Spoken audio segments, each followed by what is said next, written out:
હમણાં જે પશ્ચિમ વિક્ષોભ આવે છે તેની અસર લગભગ દેશના ઘણા ભાગમાં રહેવાની શક્યતા રહે છે. પૂર્વીય ભાગોમાં તો 400 mm જેટલો વરસાદ થવાની શક્યતા રહે છે.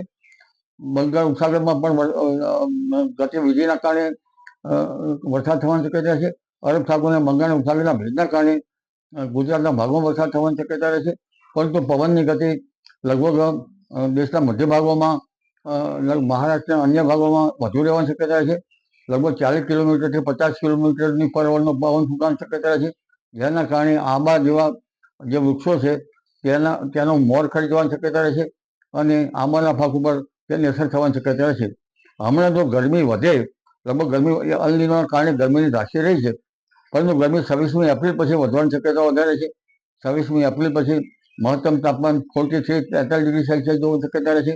વરસાદ થતાં ટેમ્પરેચરમાં ઘટાડો થવાની શક્યતા રહે છે. મે માસમાં શરૂઆતમાં લગભગ 45 ડિગ્રી સેલ્સિયસ જેટલું મહત્તમ તાપમાન થવાની શક્યતા છે.